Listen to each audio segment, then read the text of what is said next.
বউ আমার লেখিকা। সূচনা পর্ব। রোদেলা ফরিং। আজ প্রথমবারের মতো পাত্রী দেখতে এসেছি। আমি আরহাম সাইদ। বর্তমানে একটি মাল্টিন্যাশনাল কোম্পানিতে চাকরিরত আছি। বয়স ২৬। যদিও এত দ্রুত বিয়ে করার ইচ্ছা ছিল না, তবুও আব্বু আম্মুর জোরাজুরিতে আসতে বাধ্য হলাম। আমার উপর বিয়ে নিয়ে যে প্যারা দেওয়া হচ্ছে তার কিছুটা আপনাদের সাথেও শেয়ার করি। আজ শুক্রবার। সকালে মনের সুখে ঘুমাচ্ছিলাম। অন্যান্য দিন অফিস থাকে ৮টায়, তাই ফজর নামাজের পর আর ঘুমানো হয় না। আবার রাতে কাজ শেষ করে ঘুমাতে ঘুমাতে ১২টা পার হয়ে যায়। ঠিক সেই সময় আমার ঘুমের গোষ্ঠী উদ্ধার করতে করতে আমার ঘরে আমার আম্মুর আগমন ঘটে। সারাক্ষণ শুধু ঘুম আর ঘুম। আমি বলি কি, আমাদের যে বয়স হচ্ছে আমাদেরও যে ছেলের বউয়ের মুখ দেখতে ইচ্ছা করে সেসব তো আমার ছেলে বোঝে না। এতদিন বলল আগে একটা ভালো চাকরি করি তারপর বিয়ে করব। আর এখন চাকরি পেয়েও বিয়ের নাম কথা নাই। ওহহ মা থামো তো। আমার বয়সই বা কত? এত দ্রুত কেউ বিয়ে করে দেখেছ? তখন পাশে থেকে আব্বু এসে বলে, কে বলল করে না? আমি মাত্র ২১ বছর বয়সে বিয়ে করেছি। তোমার ছোট চাচা ২৩ বছরে বিয়ে করেছে। সে অনুযায়ী দেখলে তোমার তো আরো ২-৩ বছর আগেই বিয়ে দেওয়া উচিত ছিল। কিন্তু তখন আম্মু বলে ওঠে, কোনো কিন্তু না। আজ বিকেলে আমরা মেয়ে দেখতে যাচ্ছি। তোমার আব্বুর এক কলিগের মেয়ে।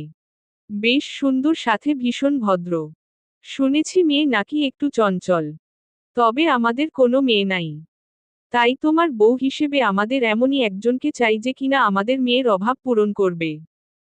বুঝলা আমার কথা? আম্মুর কথা শুনে কি বলবো বুঝতে পারলাম না। এরা আগে থেকেই মেয়ে দেখতে যাবে ঠিক করে রেখেছে। অথচ আমাকে এখন বলছে। এটা কোনো কথা? তাও উপায় না পেয়ে সম্মতিসূচক মাথা নাড়ালাম। তারপর তারপর আর কি, আমাকে বলির পাঠা বানিয়ে মেয়ে দেখতে নিয়ে আসলো। এমন না যে আমার অন্য কোথাও পছন্দ আছে। তবে আমি এখন একজন মানুষের দায়িত্ব কাঁধে নিতে প্রস্তুত কিনা তা বুঝতে পারছি না। যাকগে দেখি কপালে কি আছে। বর্তমানে সোফায় বসে আছি। সামনে পাত্রীর আব্বু আর ছোট ভাই। তার বয়স হয়তো ১৫-১৬ হবে। শুনলাম পাত্রীর বয়স নাকি ২১ বছর।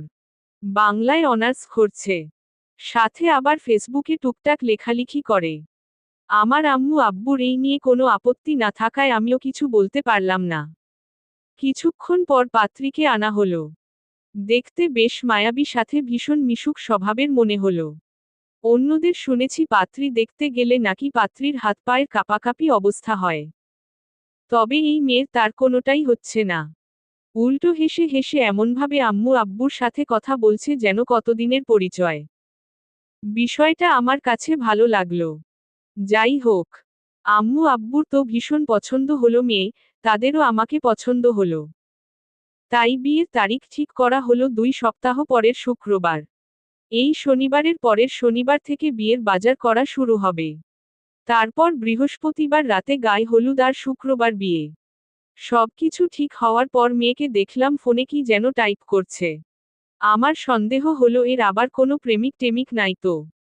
আম্মুকে বললাম আমি মেয়ের সাথে আলাদা কথা বলতে চাই, তবে তিনি আমাকে চোখ পাকিয়ে চুপ করতে বললেন। এই বয়সে মায়ের চোখ রাঙানি দেখার সৌভাগ্য কজনের হয় বলেন তো? তাই আমিও নিজের ইজ্জত বাঁচাতে চুপ করে গেলাম, কেননা এখন আরো কিছু বললে আম্মু এত মানুষের সামনে আমারে পিডাইতেও ছাড়বে না হয়তো। তবুও আমার মনে খচখচানি থেকেই গেল। বাড়ি ফিরে আম্মু বলে, রাত্রির সাথে আলাদা কথা বলে কি করবি তুই? আমি আশ্চর্য হয়ে জিজ্ঞেস করলাম, রাত্রি? কে রাত্রি? আর আমি কেন তার সাথে আলাদা কথা বলতে যাব? আম্মু আমার মাথায় চাটি মেরে আব্বুকে বলে, দেখেছো তোমার ছেলের কাণ্ড? যেই মেয়েকে কিছুদিন পর বউ বানিয়ে আনবে তাকেই নাকি চিনে না। আবার একটু আগেই আমাকে বলল ওর সাথে আলাদা কথা বলবে, আর এখন বলে কেন কথা বলতে যাবে? তার কথায় আব্বু হেসে দেয়। এদিকে আমি এক অধম মার সাথে আবার ঝাড়ি খেয়ে বুঝলাম আমার ভবিষ্যৎ বউয়ের নাম রাত্রি। ছি ছি, কি লজ্জা! কি লজ্জা! লজ্জায় আম্মু আব্বুর সাথে আর কোনো কথা না বলে নিজের ঘরে চলে গেলাম। এদিকে আম্মু আব্বুর আমাকে দেখার সময় কই। তারা তো হাসতে ব্যস্ত। রাতে খাওয়া দাওয়ার পর বিষয়টা আবার আমার মস্তিষ্কে জেঁকে বসল।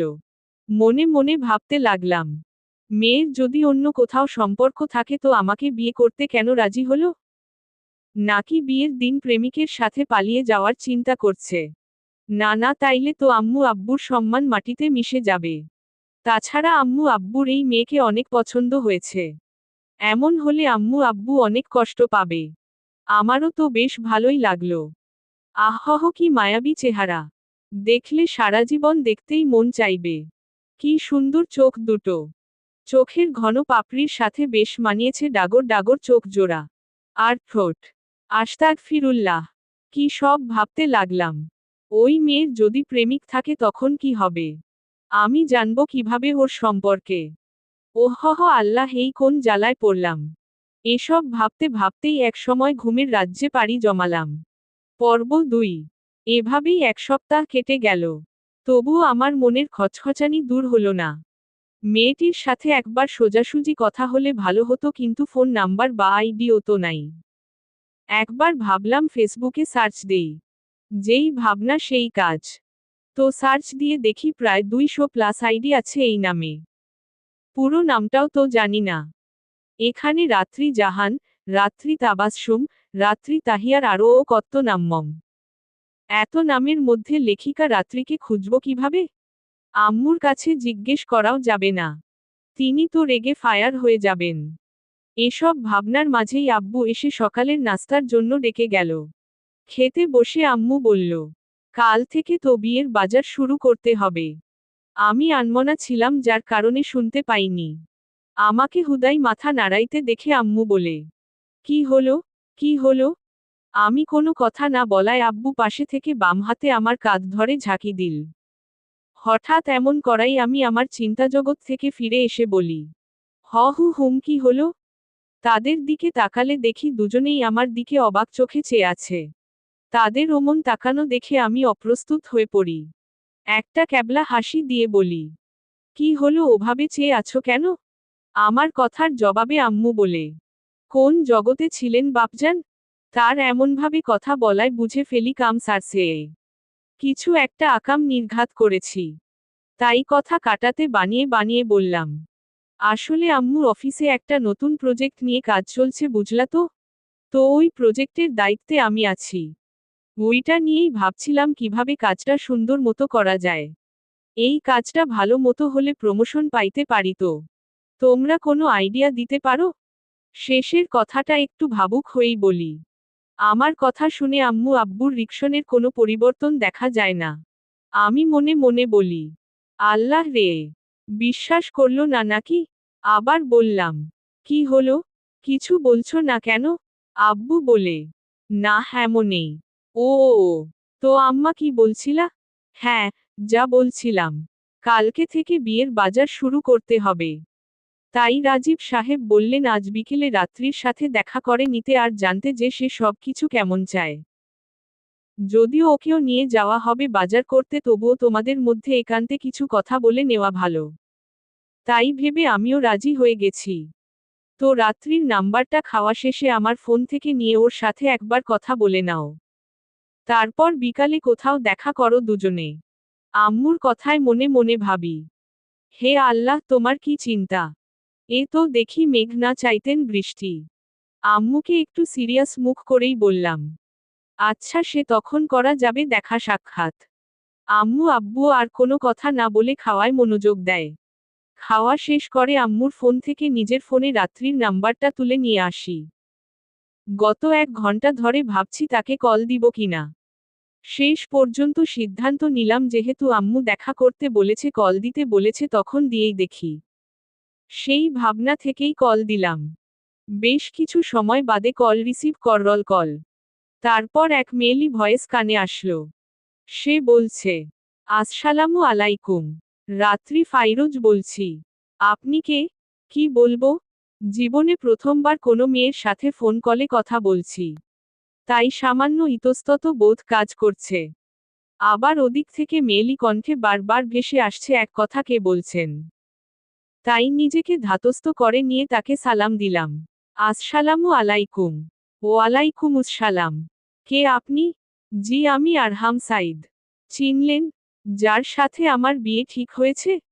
জি। ও আচ্ছা। তা কি মনে করে কল দিলেন? মেয়ের এমন কথা শুনে আমি হতভম্ব হয়ে গেলাম। কেউ কাউকে কল দিলে এভাবে সরাসরি কারণ জিজ্ঞেস করা কি স্বাভাবিক? তার উপর যখন তার আর আমার বিয়ে কিছুদিন বাদে, তখন আমি যে কোনো কারণেই কল দিতে পারি। এমনকি বিনা কারণেও কল দিতে পারি। যাই হোক, আমি তো আর তার মুখের উপর এসব বলতে পারি না। আবার মাইন্ড করে নিলে সমস্যা। তাই বললাম, কেমন আছেন? জি আলহামদুলিল্লাহ ভালো। আপনি? জি আলহামদুলিল্লাহ। আম্মু বলছিল আজ যেন আমরা দেখা করে কোনো কথাবার্তা থাকলে বলে নেই। আপনি কি আলাদা কথা বলতে চান? যদিও আমি বলবই, তাও তারে দেখানোর জন্য একটু ফর্মালিটি করলাম। কারণ কথা না বললে ওই টাইপিং করার বিষয়টা আমার কাছে পরিষ্কার হবে না। মেয়ের অন্য জায়গায় সম্পর্ক থাকলে কোনো কালেই আমি এই বিয়ে করব না। জি, বলতে চাই। আপনি বলতে চান না? চাই। তাহলে এক কাজ করুন, বিকেলে পদ্মার সাইডে যে নতুন রেস্টুরেন্টটা হয়েছে সেখানে চলে আসুন 5টার দিকে। জি আচ্ছা। আরও টুকটাক ফর্মাল কথা বার্তা বলে কল কেটে দিলাম। এখন মনে মনে ভাবছি, একবারেই দেখা করে কথা বলতে রাজি হয়ে গেল। প্রেমিককে নিয়ে আসবে নাকি? তারপর আমার পায়ে পড়ে বলবে ভাইয়া আমি ওকে ভালোবাসি। গত 3 বছরের রিলেশন আমার। ওকে ছাড়া বাঁচব না ভাইয়া। প্লিজ আপনি বিয়েটা ক্যান্সেল করে দেন। না আর ভাববো না, যা হবে দেখা যাবে। সব ভাবনা চিন্তার জলাঞ্জলি দিয়ে ঘুমিয়ে যাই আবার। 3টা বাজে। আমি মনের সুখে ঘুম।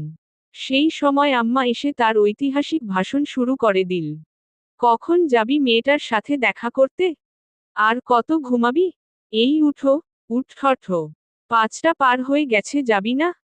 5টা পার হয়ে গেছে শুনে তড়িঘড়ি করে বিছানা থেকে উঠে ফোন চেক করলাম। দেখি 3টা বাজে, এখন কেমনটা লাগে আপনারাই বলেন।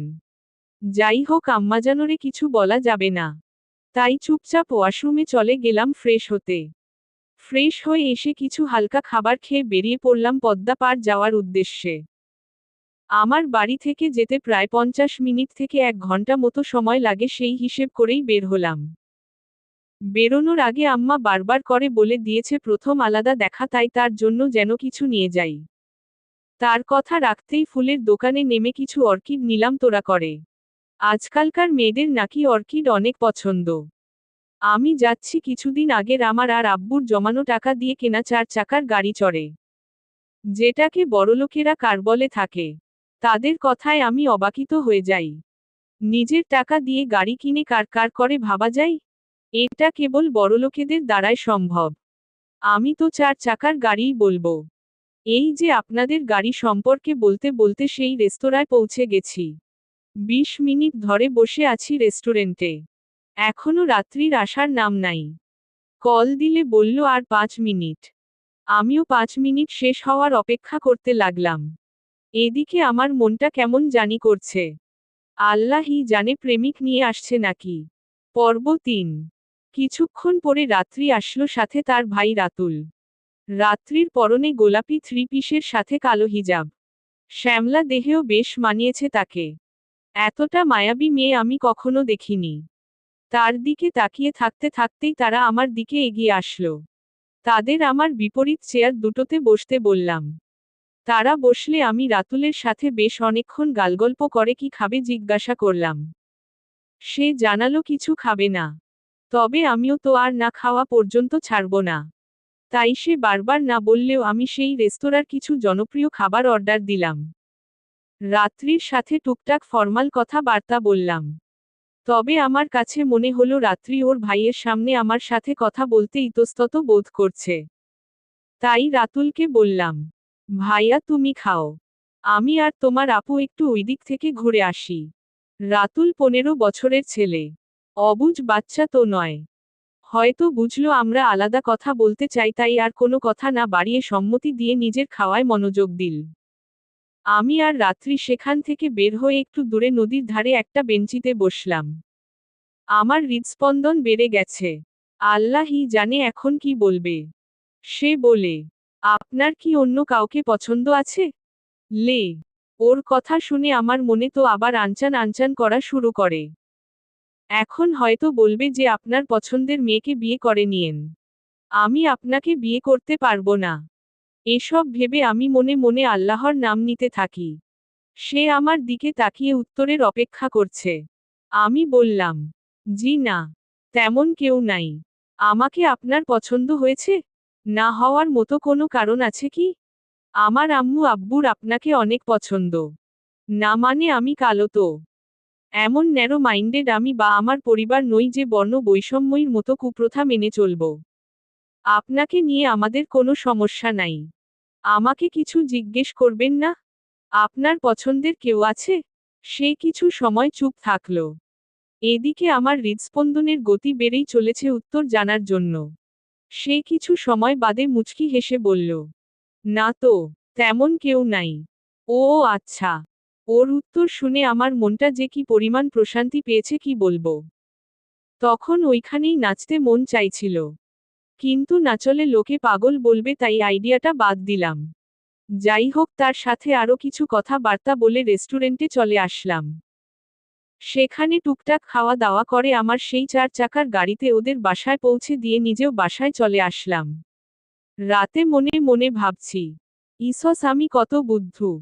সে টাইপিং করছিল দেখে ভেবে নিয়েছি ওর অন্য কোথাও সম্পর্ক আছে। যাক গে, না থাকলেই ভালো। কিন্তু আজকে গোলাপি ড্রেসে কত্ত মায়াবী লাগছিল। পুরাই হুড়পড়ি। আমি তো প্রেমে পড়ে যাচ্ছি। যাই হোক এসব বাইরে বলা যাবে না। কারণ সবাই জানে আমি এখন বিয়ে করতে চাইনি। তাই বাইরে একটু ভাব নিয়ে থাকা লাগবে যে আম্মু আব্বুর চাপে পড়ে বিয়ে করছি। তবে রাত্রি মেয়েটা কিন্তু সেই সুন্দর। ইসসস। এসব ভাবতে ভাবতে মেয়েদের মতো লজ্জায় লাল টমেটো হয়ে বালিশ মুখে দিয়ে ঘুমিয়ে গেলাম।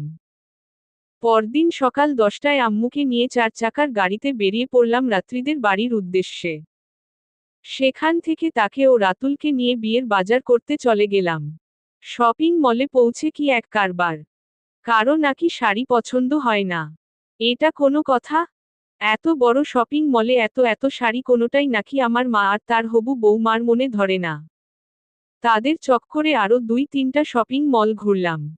শেষে গিয়ে একটি লাল খয়েরি জামদানি ওদের পছন্দ হলো। তারপর আস্তে ধীরে সব বাজার করতে করতে সন্ধ্যা হয়ে এলো। দুপুরে তো রেস্টুরেন্টেই খেয়েছি। আবার রাতের খাবার খেয়ে রাত্রিদের ওদের বাড়িতে রেখে আম্মুকে নিয়ে বাড়ি চলে আসলাম। তখন রাত প্রায় 10:30 বাজে ভাবলাম রাত্রিকে একবার কল দেই। কিন্তু পরে আবার ভাবলাম না জানি কি মনে করে কল দিলে। তাই দিব কি দিব না দিব কি দিব না ভাবতে ভাবতে প্রায় 11:15 দিকে কল করলাম। সেও রিসিভ করল। তারপর টুকটাক কথাবার্তা বলার পর তাকে জিজ্ঞেস করলাম, তা লেখিকা সাহেবা শুনলাম আপনি নাকি এফবিতে লেখালেখি করেন? জি। ওই আর কি একটু আকটু করা হয়। বাহ বেশ তো। তা আপনার ফলোয়ার কত? জি আলহামদুলিল্লাহ আজ 13,000 পূর্ণ হয়েছে। তার কথা শুনে আমি একটু দুষ্টামি করে বললাম, বাহ, টুকটাক লিখেই 13,000 আরো বেশি লিখলে তো আরো হতো। ওই আর কি। তার কথা শুনে মনে হলো সে লজ্জা পাচ্ছে। আমি আবার বললাম, তা আমাকে কি আপনার পেজের নাম বলা যাবে না নাকি? না মানে ফলো দিতাম আর কি। কেন না? মুক্ত প্রজাপতি লিখে এফবিতে সার্চ দিলেই পেয়ে যাবেন। আচ্ছা। তা কি করেন এখন? পড়তে বসেছি। ও তাহলে তো ডিস্টার্ব করলাম আপনাকে। না না অসুবিধা নাই।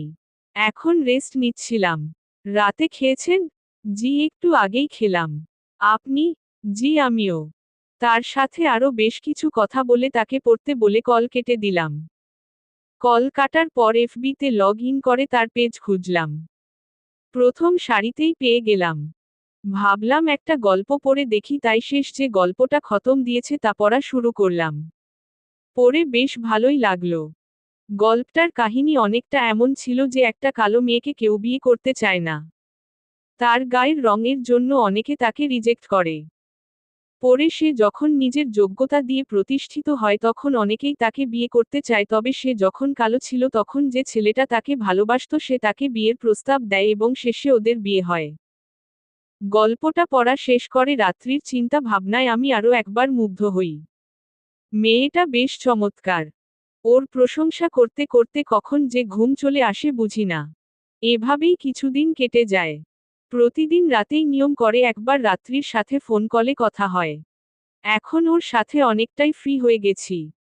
হাসি মজা করা আমাদের প্রতিদিনের নিয়ম। যাকে বিয়ে করব ওর সাথে ফ্রি না হলে জীবন চলবে?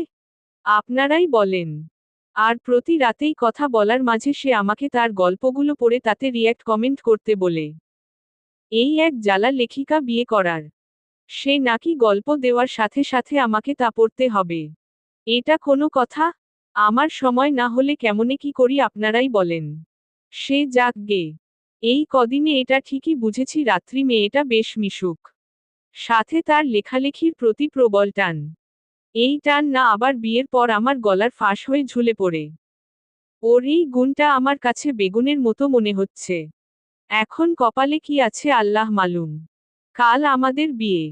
আব্বু এসে সকালের খাবার খেতে ডাকলে আমি খেতে গেলাম। খাবার খাওয়ার মাঝে আম্মু বলে, আরহাম। তার ডাকে জবাব দিলে সে বলে, কাল তো তোর বিয়ে। রাত্রিকে বাসর রাতে কি উপহার দিবি? কিছু কিনেছিস? না।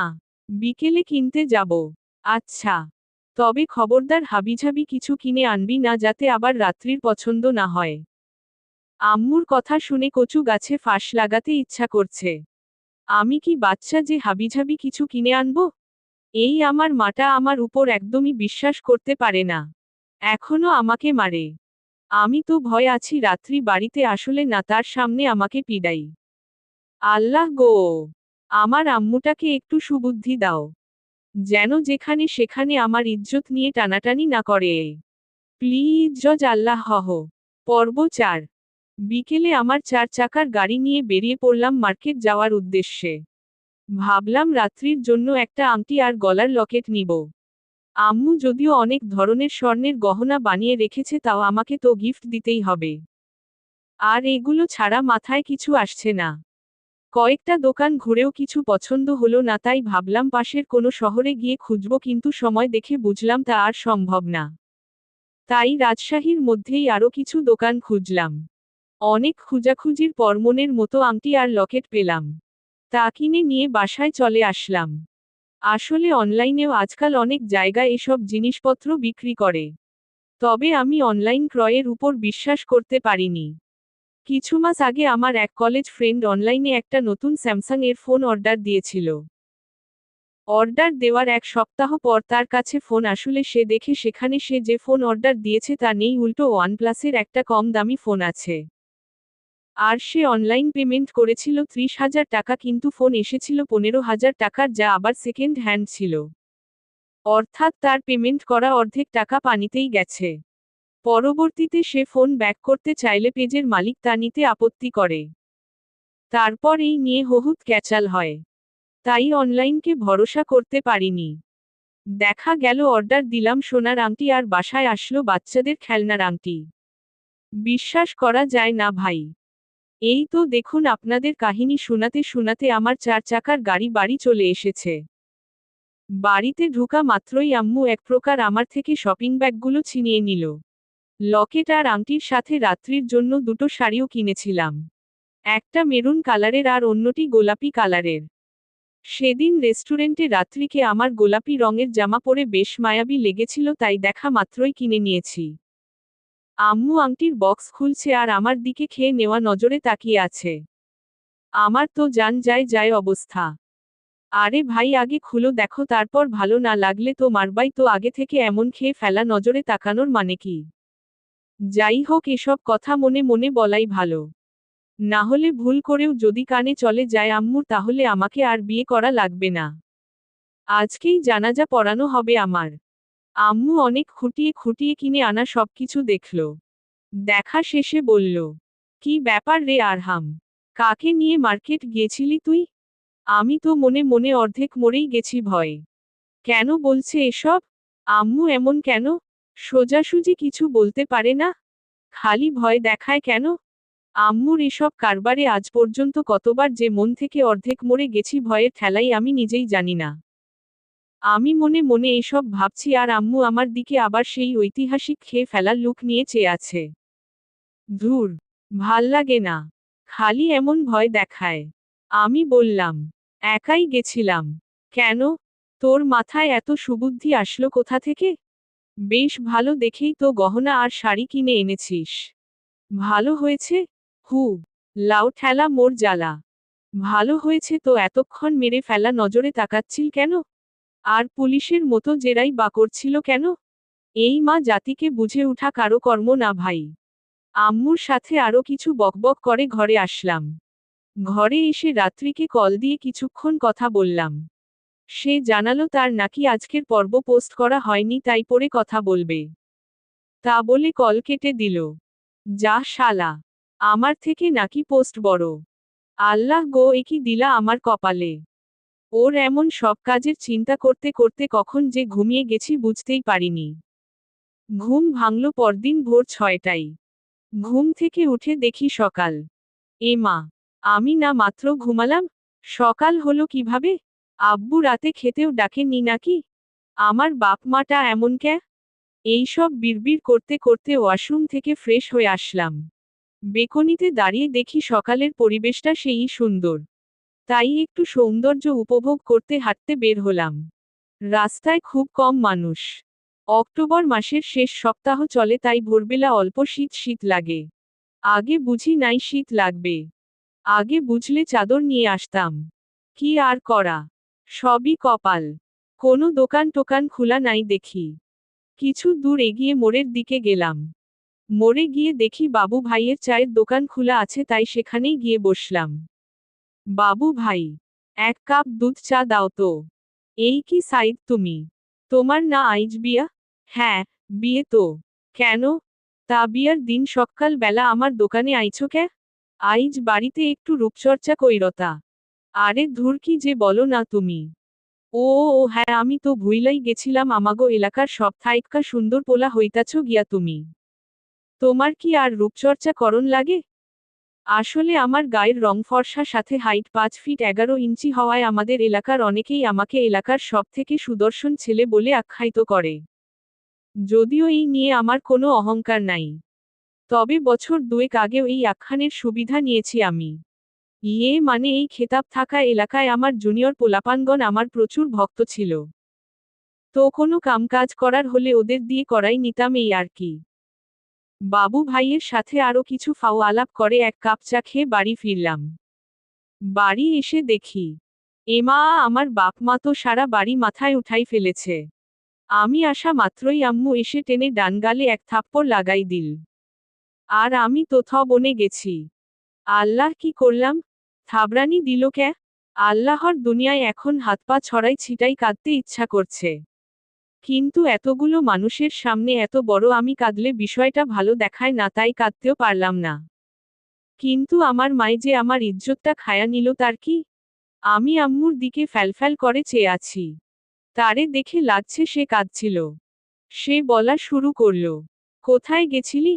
বিয়ের দিন পালানোর মতলব এঁটেছিলি? এত সকালে গেছিলি কোথায়? তোর কোনো পছন্দ থাকলে আগে বলতি। আগে বলিস নাই কেন? এখন কার সাথে পালানোর মতলব করেছিস ভোরবেলায়? বল, উত্তর দে হারাম জাদা।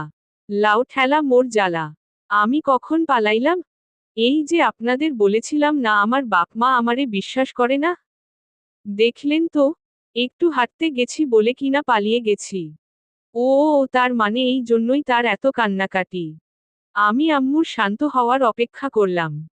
অপেক্ষা করা মানে চুপচাপ দাঁড়িয়ে থেকে তার কথা থুকু গালি শুনলাম আর কি।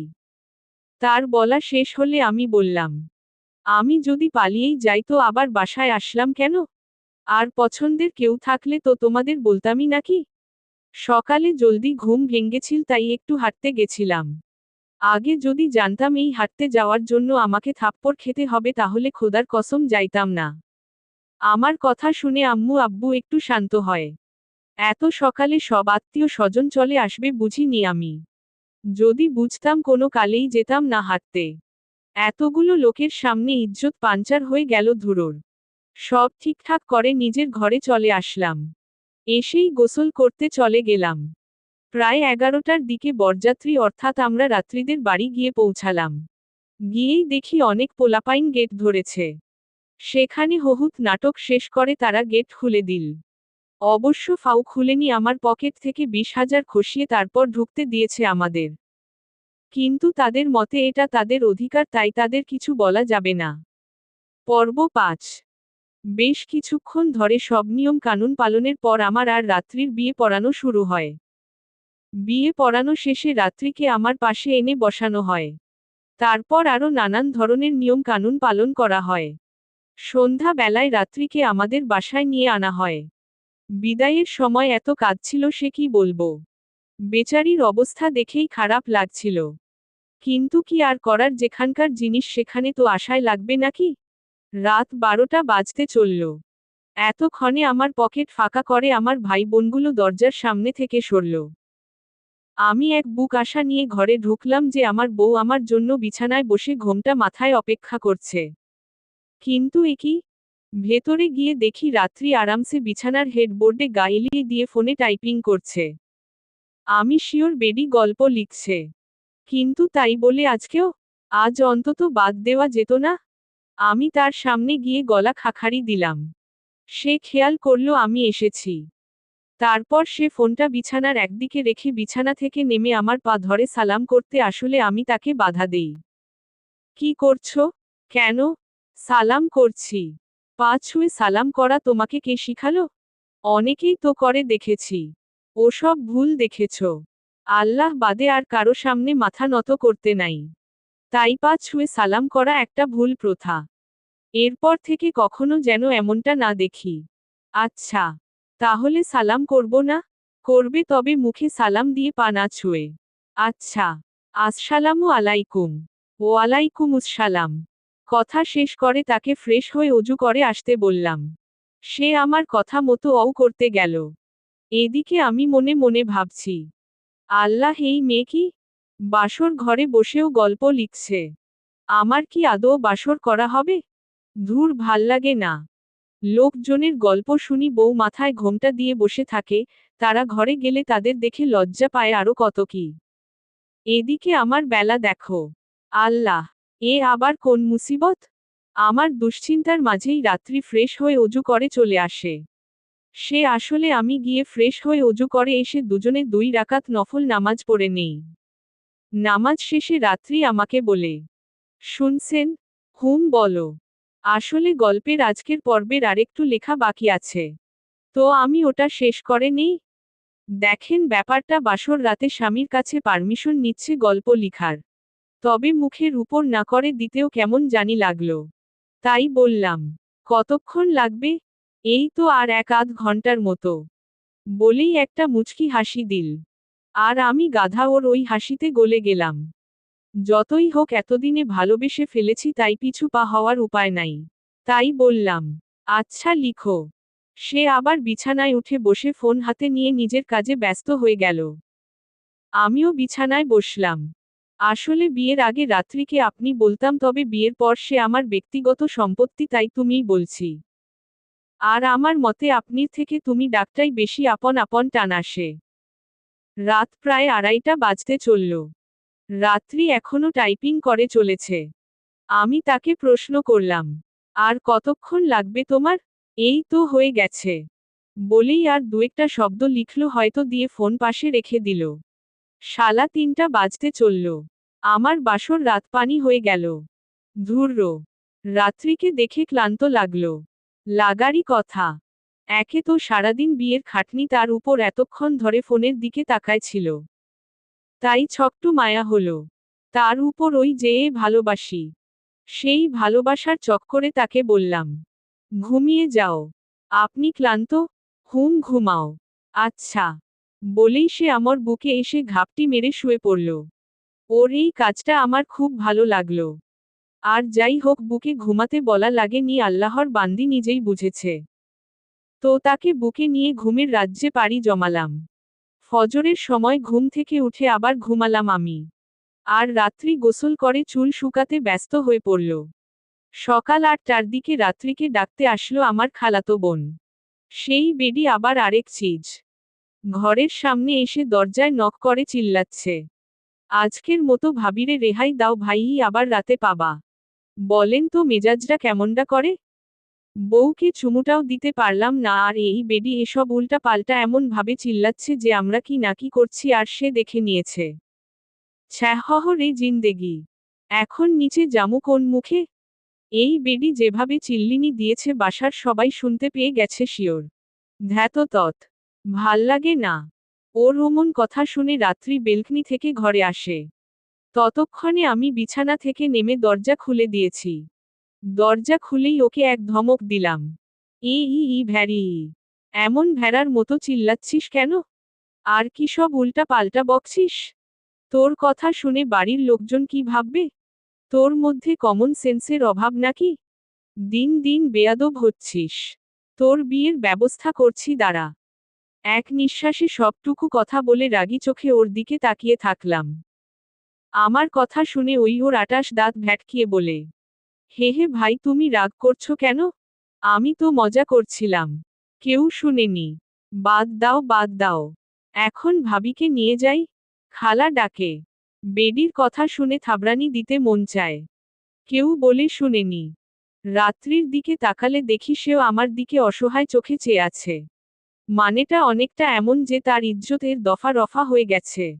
সে নিচে যেতে চায় না। হ্যাঁ হো। কিছু করার আছে? যাওয়া তো লাগবেই। আর আমার খালাতো বোন সিম থুক্কু মিম তারে টেনে টুনে নিচে নিয়ে গেল। আমাকেও দ্রুত যেতে বলল। আমি জলদি করে গোসল সেরে নিচে গেলাম। হে হে লোক দেখানোর জন্য গোসল আর কি। নিচে গিয়ে খাবার খেতে বসলাম। দেখি সকল জনতা আমার দিকে কেমন যেন তাকিয়ে মুচকি মুচকি হাসি দেয়। কিছুক্ষণ পর্যবেক্ষণ করে কারণটাও বুঝে যাই। কি কারণ জানতে চান? কি আবার? ওই যে সিম থুক্কু মিম তখন যে চিল্লিনিটা দিয়েছে সেটাই। পুরো বাড়ি এখন উল্টা পাল্টা ভাবছে আমাকে নিয়ে। কোনো রকম খাওয়া দাওয়া শেষ করে ঘরে চলে আসলাম। পর্ব 6। ঘরে এসে রাত্রির জন্য অপেক্ষা করছি, তবে তার আসার কোনো নাম গন্ধ নাই। প্রায় অনেকটা সময় অপেক্ষা করে নিচে গেলাম। গিয়ে দেখি সব মহিলারা ওকে ঘিরে বসে গল্প করছে আর ও তাদের গল্প শুনে ফোনে কিছু একটা টাইপ করছে। ও সোফায় বসেছিল। আমি সবার নজর এড়িয়ে রাত্রি যেখানে বসে আছে সেই সোফার পিছনে গিয়ে দাঁড়ালাম, উদ্দেশ্য সে কি টাইপ করছে তা দেখা। অনেক কলা কৌশলের পর দেখতে সক্ষম হলাম। জানতে চান? আমার লেখিকা বউ তার গল্পের কাহিনীর জন্য এই সব খালা ফুপুদের জীবন কাহিনী টুকে রাখছেন। সে যে নোটপ্যাডে এসব লিখছে সেখানে টাইটেল দেওয়া মাইনষের জীবন আমার গল্পকথন। হে হো, এটা কোনো কথা? তবে টাইটেল সুন্দর দিয়েছে যাই বলেন না কেন। তাই না? নিজের উদ্দেশ্য সফল করে আবার সব মহিলাদের নজর এড়িয়ে ওই জায়গা থেকে কেটে পড়লাম। ঘরে এসে ভাবছি এই মেয়ে কি সবার জীবন কাহিনী টুকে রাখে নাকি? মানে আমরা যেদিন ওকে দেখতে গেছিলাম সেদিন ও সে কি হচ্ছে সেসব টুকছিল। আর আমি ভেবেছিলাম ওর অন্য জায়গায় সম্পর্ক আছে। আল্লাহ। আরেকটা জিনিস খেয়াল করেছি এই মেয়ে সব জায়গায় ফোন নিয়ে ঘোরাঘুরি করে। মানে সব সময় এর হাতে ফোন থাকায় লাগবে। যেদিন ওকে দেখতে গেছিলাম সেদিন ছিল, যেদিন আলাদা দেখা করলাম সেদিনও ছিল, এমনকি বিয়ের দিনও তাকে আমি ফোন ছাড়া দেখিনি। এখন আমার মাথায় কেবল একটা গানই ঘুরছে। জানলে আগে এমন মাইয়া করতাম না বিয়া। সর্বনাশ কইরাছি পায় কুড়াল মারিয়া। ওর গল্প লিখার চক্করে আমার বাসরটাও করা হলো না। এমনকি বউকে একটা চুমু পর্যন্ত খেতে পারলাম না, উল্টো সারা বাড়ির লোকজন ভাবছে আমি কত কি করে ফেলেছি। ছ্যাঃ রে জিন্দেগি। মানে সব ধরনের আকাম আমার সাথেই হওয়া লাগবে নাকি? অনেকটা সময় অতিবাহিত হলে রাত্রি ঘরে আসে। আমার মনে আশার আলো জেগে উঠে আবার। যাই হোক, বউকে একটা চুমু খাওয়াই লাগবে। রাত্রি ঘরে এসে ওর ফোনটা আগে চার্জে দেয়। ও মানে ম্যাডামের ফোনের চার্জ শেষ, তাই জন্য তার দেখা মিলল। ফোন চার্জে দিয়ে বিছানায় আমার পাশে এসে বসে আমার হাত ধরে বলে, কি করছিলেন একা একা? আমি মনে মনে বলছি, বাহ বেডি তো সেই রোমান্টিক। একেবারে এসে হাত ধরে নিল। যাক, লেখিকা বিয়ে করার কিছু উপকার হলো তাহলে। এই ভেবে মনটাকে সান্ত্বনা দিলাম আর কি। তাকে বললাম, না কিছু না। তোমার জন্য অপেক্ষা করছিলাম, তবে পরে তুমি আসছো না দেখে এমনই শুয়েছিলাম। ও হুম মম। আমার লিখা কয়টা গল্প পড়েছেন এখন পর্যন্ত? ধুরোর এই মেয়ে আর ঠিক হবার না। এই রকম রোমান্টিক হয়েও গল্প কয়টা পড়েছি তাই জিজ্ঞেস করছে। এটা কোনো কথা? 5টা বড় গল্প আর সবগুলো অনুগল্প পড়া হয়েছে। সত্যি? হুম। ভাই রে ভাই, হুম বলা শেষ হয়েছে কি হয় নাই মেয়ে একদম উড়ে এসে গালে টপাটপ দুটো চুমু দিয়ে দিল। ভাবা যায়? আমি তো থ হয়ে থেকে গেছি ওর কাণ্ডে। কি রিকশন দিব তা আর মাথায় কাজ করে না। কিছু সময় পর স্বাভাবিক হলে তার দিকে তাকিয়ে দেখি আমার দিকে তাকিয়ে আছে মুখে মিষ্টি হাসি। ওই হাসলে যেন ওর চোখ দুটোও হাসে। আমার কাছে বেশ ভালো লাগে ওর হাসি। এই যে এখন ওর হাসি দেখে একটু আগের সকল অভিযোগ একদম কর্পূরের মতো উবে গেল মন মস্তিষ্ক থেকে। মেয়েটার চোখে মুখে বেশ মায়া যা আমাকে ওর প্রতি ফুটবল হতে বাধ্য করেছে। আমি যেই না তার ঠোঁটের দিকে এগোতে যাব অমনি দরজার কাছে থেকে একটা আওয়াজ ভেসে আসে। না না, আমি কিছু দেখিনি। সত্যি বলছি কিছু দেখিনি আমি। হুট করে এমন কথায় আমরা দুজনেই দূরে সরে যাই একে অপরের থেকে। দরজার দিকে তাকিয়ে দেখি আমার খালাতো বোন মিম থুককু সিম। ও সরি, আগেই ঠিক বলেছি, হেহে মাঝে মাঝে একটু মিস্টেক হয়। তো যা বলছিলাম, দরজার কাছে মিম চোখে হাত দিয়ে দাঁড়িয়ে আছে। কাম সারছে রে। দরজা না লাগিয়েই চুমু খাইতে যাচ্ছিলাম। ভাগ্যিস আর কিছু সময় পর আসেনি, না হলে মান ইজ্জত সব শেষ হয়ে যেত। এমনই সকালের কাহিনীটা নিয়ে ইজ্জতের মূলা ভাজি হয়ে আছে এখন আবার রোদ্দুর্র। আমার শালার কপালটাই ফুটো। তাও এখনকার আকামটা ঢাকতে সিম থুককু মিমকে বললাম। ওই পচা ডিম ওমন চোখে হাত দিয়ে আছিস ক্যা? সত্যি আমি কিছু দেখিনি, তোমরা কি করছিলা? দেখলেও কি? আমি শুধু তোর ভাবির চোখে কি জানি পড়ছিল তাই দেখার চেষ্টা করছিলাম। আর কিছুই না। কেন, তুই আবার কি ভাবলি? অ্যাজ্জ? না কিছু ভাবিনি। আচ্ছা। তো কিসের জন্য আসলি? ও হ্যাঁ, খালামুনি ভাবিকে ডাকে। ওর কথা শুনে রাত্রি ওর সাথে চলে যায়। আর আমি বসে বসে ভাবতে থাকি। আমার কপালে হয়তো রোমাঞ্চ নাই। আয়া। এখন জাস্ট আমার হাত পা ছড়িয়ে কাঁদতে মন চায়। আর একটু পর রাত্রিকে ডাকলে আম্মুর কি ক্ষতিটা হতো? এই আমার মাটা এমন ক্যা? সব সময় আমার সাথে এমন করে কোনো না কোনো বিষয় নিয়ে। শালার ফুটা কপাল আমার। এসব হা হুতাশ করতে করতে কখন যে বালিশ বুকে ঘুমিয়ে পড়েছি তার খবর নাই। ঘুম ভাঙলে দেখি রাত্রি খাবার হাতে ঘরে ঢুকছে। আমার ঘুম ভাঙতে দেখে সে বলে, ঘুম ভাঙলো আপনার? আমি তো ভাবলাম আজ সারাদিন ঘুমাবেন। তখন ডাকলাম তো আপনি বললেন যে আপনার জীবনে অনেক দুঃখ, তাই নাকি আপনি আর ঘুম থেকে উঠবেন না। তো আপনার জীবনে কি কি দুঃখ আমাকে বলা যাবে? যা শালা।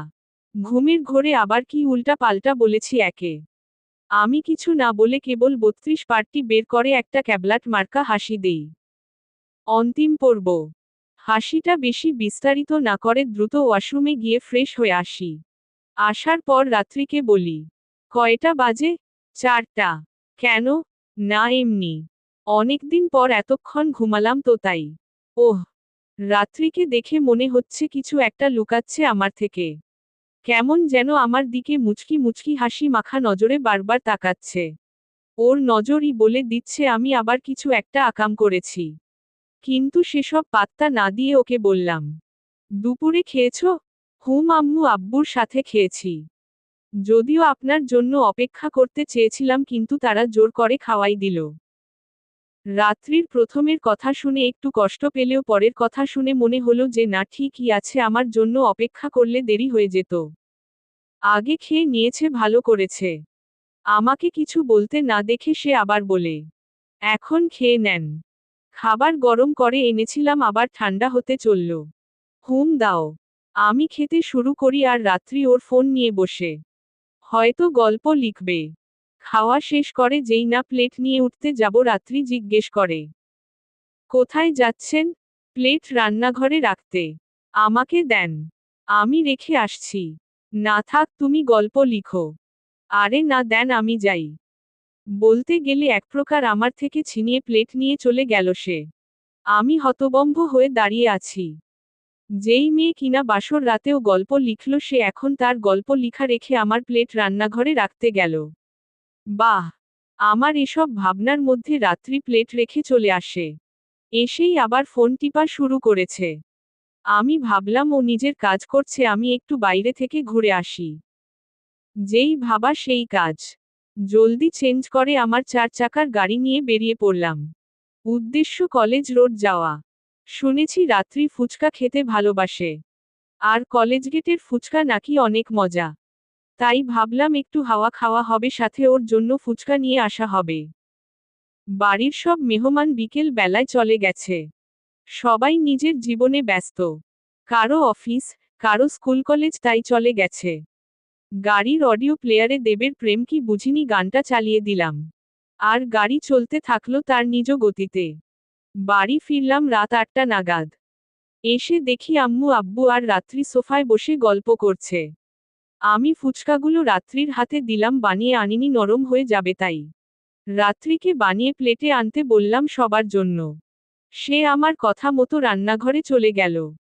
আমি ঘরে গিয়ে ফ্রেশ হয়ে আবার ড্রয়িং রুমে এসে দেখি রাত্রি ফুচকার প্লেটগুলোটি টেবিলের উপর রাখছে।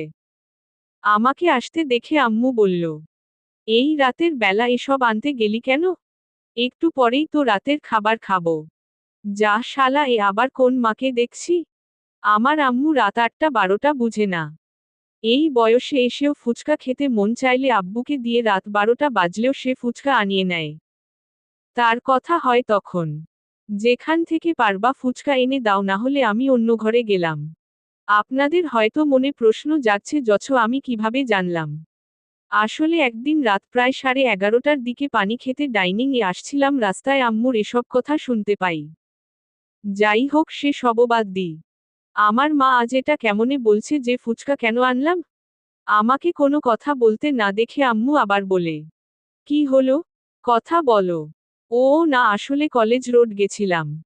শুনেছি ওখানের ফুচকা নাকি অনেক সুস্বাদু, তুমি খেতে ভালোবাসো, তাই নিয়ে আসলাম। ও আচ্ছা। কথা শেষেও দেখলাম আম্মু আমার দিকে কেমন সন্দেহ দৃষ্টিতে চেয়ে আছে। আজব। এদের যাই বলি তাতেই এমন করে তাকিয়ে থাকবে যেন আমি কোনো দাগী আসামি। ধুররো, ভাল্লাগে না। ওনারা আর কোনো কথা না বলে ফুচকা খাওয়া শুরু করে। আম্মু আব্বু আর রাত্রি ফুচকা খাচ্ছে আর গল্প করছে।